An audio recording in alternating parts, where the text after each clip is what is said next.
Unir els camins de ronda des de la Costa Brava a Malgrat de Mar fins a la Costa Vermella, a Argelers. Aquest és el projecte de l'associació Camí de Mar. La idea és crear un nou itinerari de 250 quilòmetres i 21 etapes que potenciï el turisme sostenible i alhora serveixi per desestacionalitzar l'economia local. Aquest dimarts s'ha presentat a davant del sector empresarial i econòmic de Platja d'Aro. L'associació necessita la complicitat de les administracions i agents que intervenen per tirar endavant la iniciativa. Com a contraprestació al recolzament que ens està fent l'Ajuntament de Platja d'Aro i tots els altres,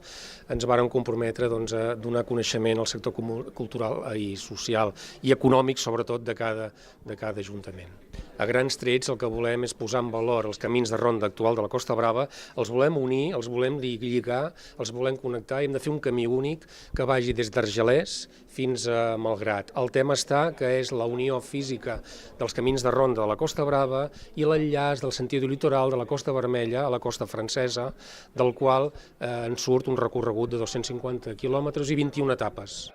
De fet, la proposta ja s'ha vist amb bons ulls per la majoria d'ajuntaments i entitats supramunicipals. Necessitem la complicitat de tots els agents que hi intervenen, lògicament els municipis, els ajuntaments i les entitats supramunicipals que d'alguna manera tenen part a dir en aquest projecte i entre tots ho hem de fer, tal com va dir el president de la Diputació, és un projecte que el farem entre tots o no es farà. Tenim el recolzament actual de totes les institucions locals, es pot dir pràcticament els 28 municipis de la Costa Brava i Costa Vermella,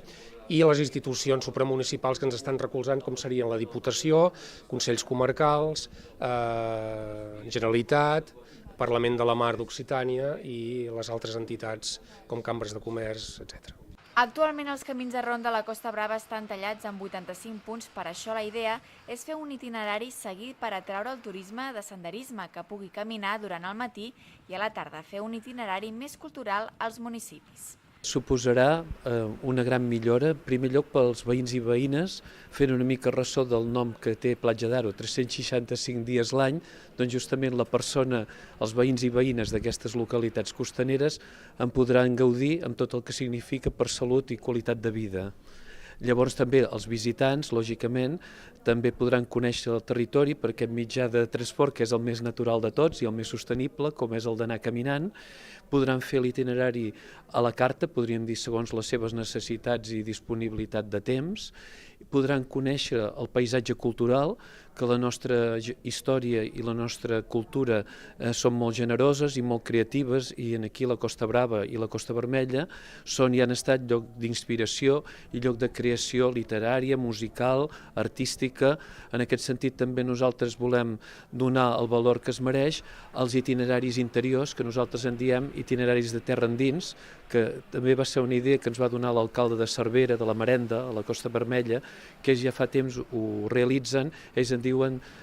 rutes de mar i munt, perquè hi ha un complement entre el que seria l'interior i la zona litoral. Creiem també després que a nivell de desestacionalització del turisme pot significar una gran millora per la societat i l'economia de la Costa Brava i la Costa Vermella i també solucionar alguns temes de precarietat laboral, donat que els llocs de treball que són de tot l'any suposen una millor qualificació per la persona i una millor condició també a nivell laboral. De moment està previst fer una prova pilot de 5 quilòmetres i segura que el projecte podria ser una realitat d'aquí 15 anys.